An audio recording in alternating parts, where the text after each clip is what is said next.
田哥，你辦咗咁多年個人書發展，係咩令你一直堅持到今日呢？但係你問我點解能夠堅持呢？咁樣我就覺得我哋中華文化我比較喜歡嘅。我相信好多人都識得修身齊家治國平天下，其實就係勉勵教育我哋中國人，我哋要點樣去循住呢啲嘅節奏、呢個時代、呢個步伐呢，去做自己可以做嘅嘢。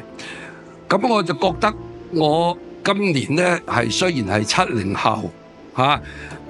但係我唔係話等退咗休喺度正式淨係識得食啊玩啊。當然冇絕對話對與錯嘅，人有人哋嘅取態。我就覺得我係應該去到而家近乎於喺平天下呢一個階段，咁我要做一啲有意義嘅。咁講到中國故事就係非常非常之有意義，達則兼濟天下亦都同樣係呢個概念。咁因此呢，我就覺得我要趁我仲可以有精力有時間，我就要做翻一啲有益嘅嘢。而且人呢就唔不斷提升自己，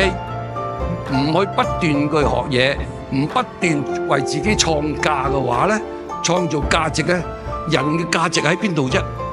萬物都有佢嘅價值，人同樣有佢嘅價值。我哋係需要不斷時段去學習、去提升、去創造我哋人個價值，至喺度存在。因此呢啲都係令到我要堅持到今日。其實我呢個展，我自己嘅又有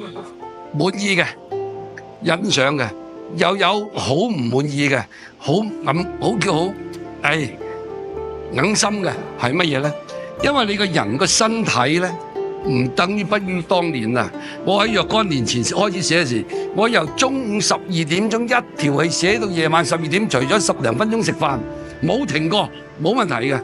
但係我而家寫呢個展呢，我寫一陣仔隻眼呢就受唔住就蒙啦，所以寫啲細字呢寫出嚟就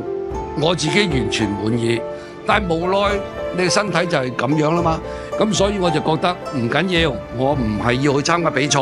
我係要達到個目的呢，就係要宣弘揚中華文化，而且呢個展嘅內容呢係國家認為應該要做嘅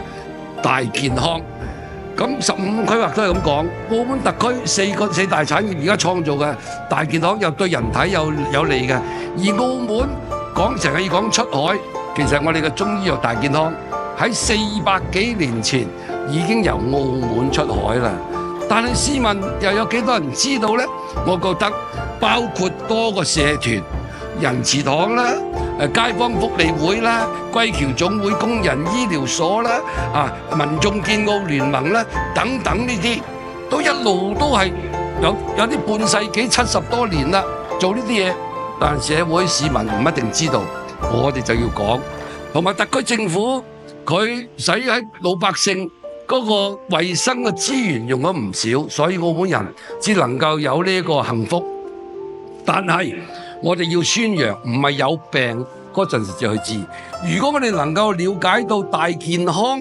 喺個呢個治未病養生咁樣咧，自己又舒服，而特區政府嘅資源係能夠調翻出更多出嚟用喺另一個層面，使到我哋澳門繁榮，老百姓更加幸福。所以做一樣嘢係要拉動嗰個全面性嘅，呢啲就係我嘅堅持其中一點啦。